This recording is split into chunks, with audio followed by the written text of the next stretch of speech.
How's it growing, everybody? We're here back at Shanfield Shores, and to give you an update after one season, yeah, it's been one season. Everything's looking phenomenal here. Let's go. Some stuff worked, some stuff didn't, and a lot of weeds came back. As you can see, there's tons of nutsedge, tons of thistle, and a lot of not the best stuff, but otherwise, like you see, everything kind of, ooh, nice hand. Everything kind of worked out good. So the sedum here is not doing good. This is area that accumulates a lot of water, but let's go. A little bit of milkweed here, the orange flower, a lot of aphids on it. It's going into seed here. The ornamental fountain grass looks nice, did good.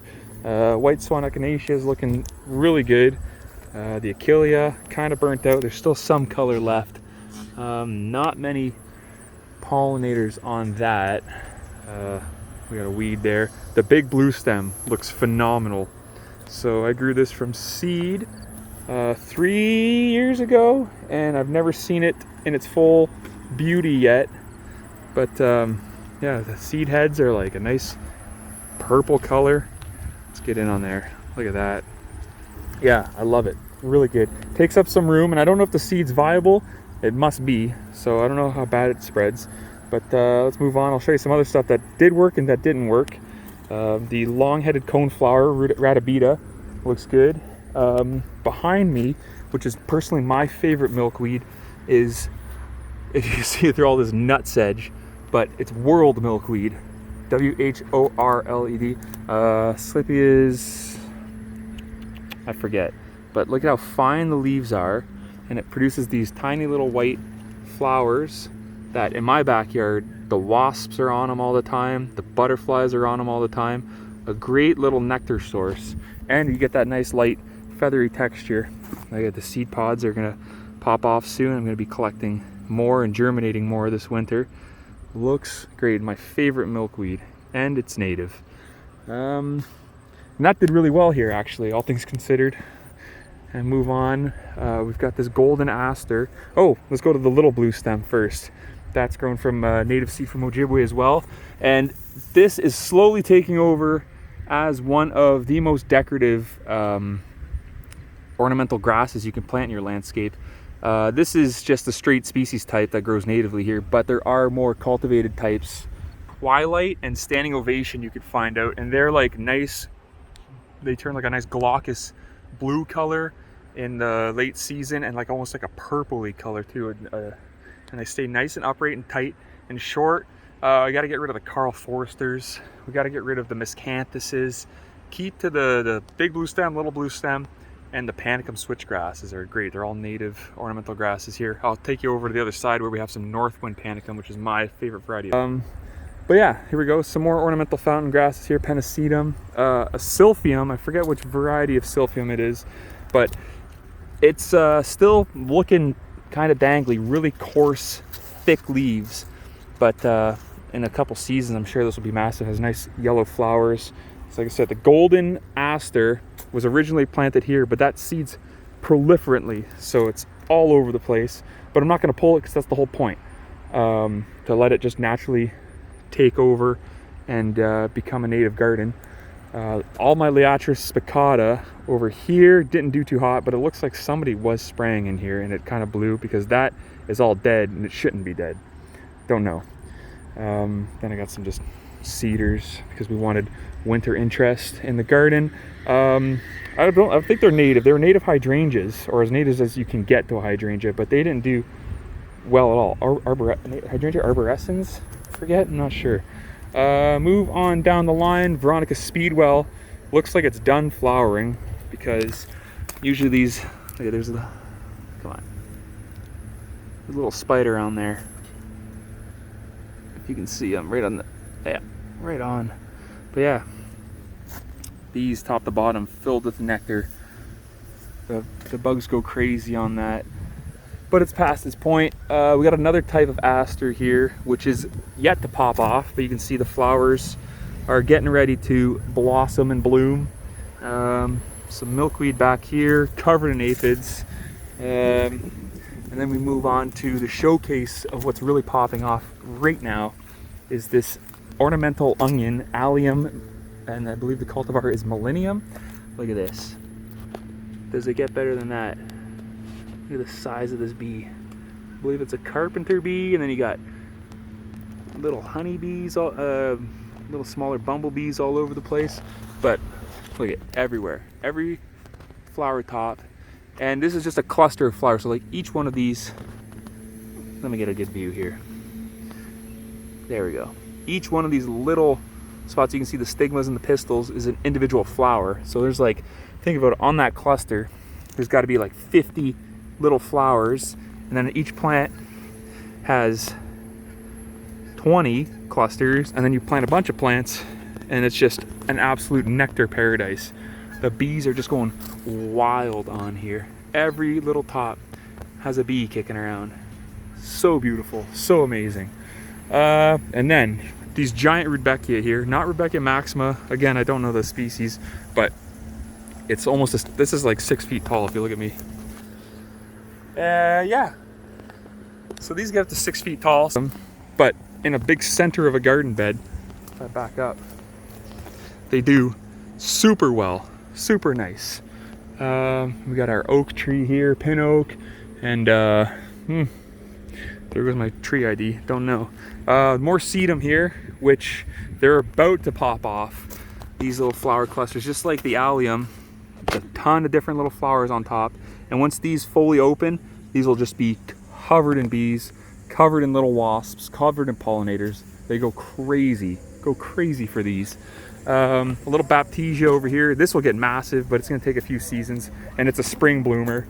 So don't expect to see anything in the late seasons, but the texture of the foliage and then the seed pods are really ornamental as well. They're fun to look at. They break open, you can shake them like a maraca.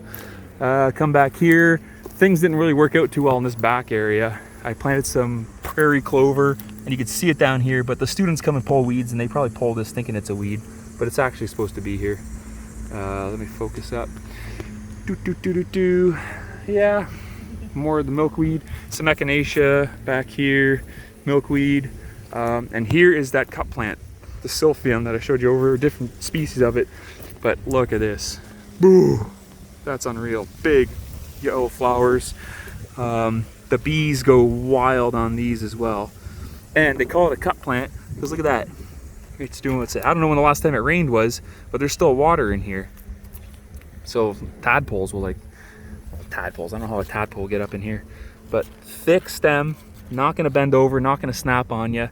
And these are kind of short. These will get up to over 8 feet tall. The ones in my backyard are even higher. But this will turn into a giant cluster and big pollinator friendly. But the seeds are viable too. So you gotta watch where you plant some of this stuff because it will spread. I believe this is supposed to be here. Don't quote me on what it is, but I definitely put it here because there's a bunch of it. Some more ornamental stuff. And this is the Panicum Northwind, so switchgrass. So out of all the switchgrasses, it grows the highest, and it's got thick blades, nice and thick blades if you see that. And it stays nice and upright. It's not a mound type grass, so it'll stay nice and slender. I might have planted them a little too tight here because in a year or two they're just going to be one giant patch of grass and you're not going to be able to see that space in between, so they might have to be divided. There's other stuff I planted back here, I forget what it was, but then we get to the Liatris alley.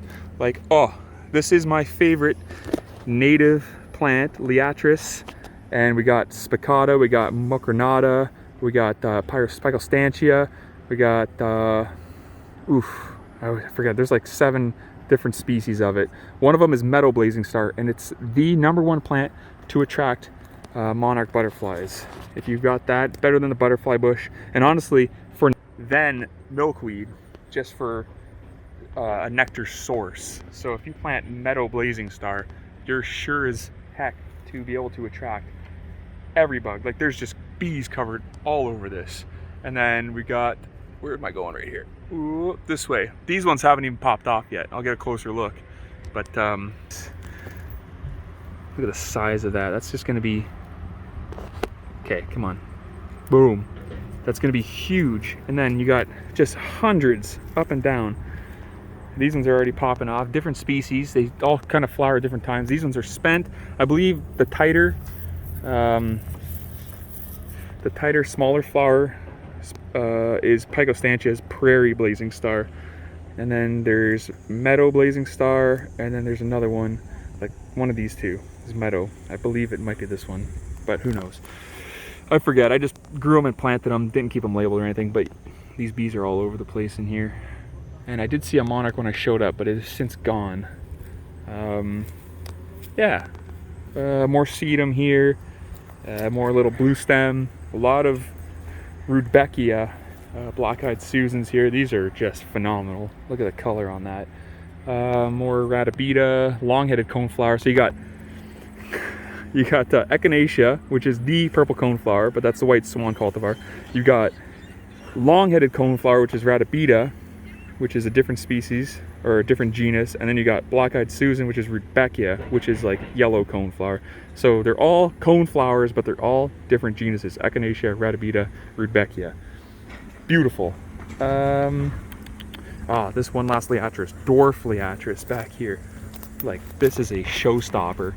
Form fit, doesn't get too tall, cute little flowers on the top, and they're separated, so you not get that classic Liatris spicata giant like duster look. They're all separated and spaced out on their own little stems, but then you get that cluster of flowers, which again, this isn't just one flower, that's like 30 individual flowers all grouped together on one head.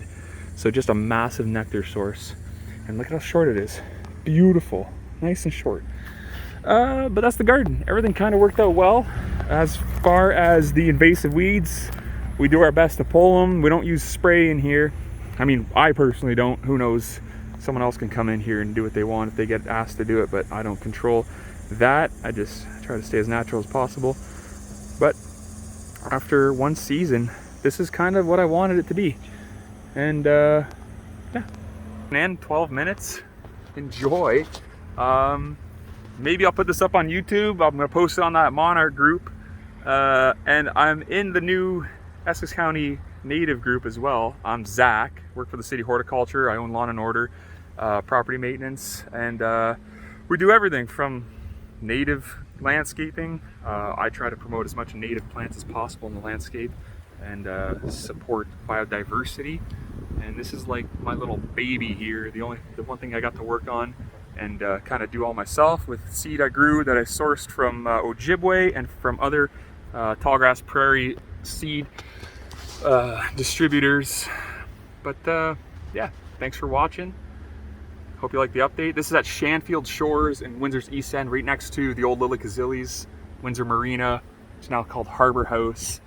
Come out and have a little gander. You might see a couple butterflies, all different species.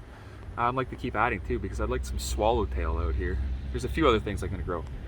Keep adding, keep going, shake and bake. How's it growing? Take it easy. Love you, bye.